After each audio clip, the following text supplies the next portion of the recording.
ধৈর্যশীলদের সাথে আছি। সুবহানাল্লাহ। ধৈর্যশীলদের সাথে আছেন কে? আল্লাহ। ধৈর্যশীল বান্দা বান্দি হওয়ার চেষ্টা করবেন। তাড়াতাড়ি তাড়াহুড়া করে গরম হয়ে যায়েন না, একটু ধৈর্য রাখবেন, তাওয়াক্কুল করবেন আল্লাহর উপরে। তাকওয়া লাগবে, তাকওয়া, আল্লাহর ভয় হৃদয়ের মধ্যে লালন করতে হবে বন্ধু। আবু জাহেল্লা আপনার সকালবেলা সঙ্গ পঙ্গ লইয়া নবীর দরবারে হাজির।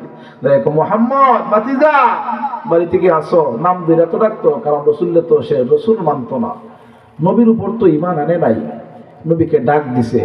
এই আবু জাহিল্লা এটা তো একটা বেয়াদবি।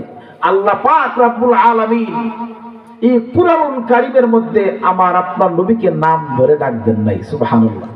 জোরে বলতেন না সুবহানাল্লাহ? কোরআনের মধ্যে নবীকে নাম ধরে আল্লাহ পাক ডাক দেন নাই। মুসা নবীরে আল্লাহ পাক নাম ধরে ডাক দিয়েছেন। ঈসা নবীরে আমার আল্লাহ কোরআনের মধ্যে নাম ধরে ডাক দিয়েছেন। ইব্রাহিম খলিলুল্লাহরে আল্লাহ পাক কোরআনের মধ্যে নাম ধরে ডাক দিয়েছেন। কিন্তু আপনার নবী, আমার নবী কেমন নবী রে?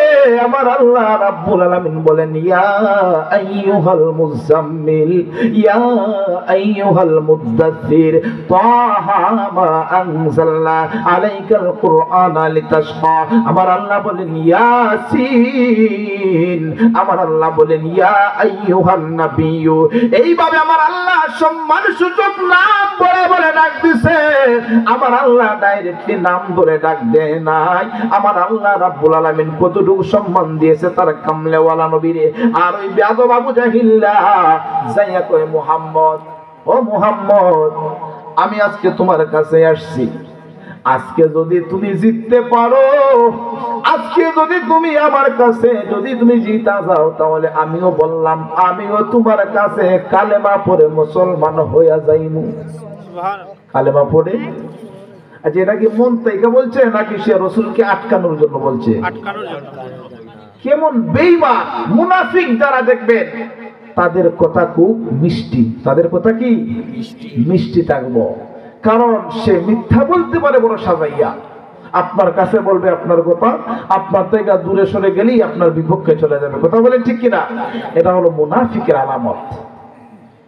আবু জাহেল মুহাম্মদ, ও বাতিজা, আজকে যদি তুমি জিততে পারো, আমি বললাম কালেমা পড়ে মুসলমান হয়ে যাই। আমার নবীটা দিয়ে কয়, ও চাচা, আপনি কি সত্যি বলতেছেন? যদি আমি আজকে বলতে পারি, পাই হ্যাঁ, ডাক দিয়া কি করতে হবে আমাকে আপনি বলুন। ডাক দিয়া মুহাম্মদ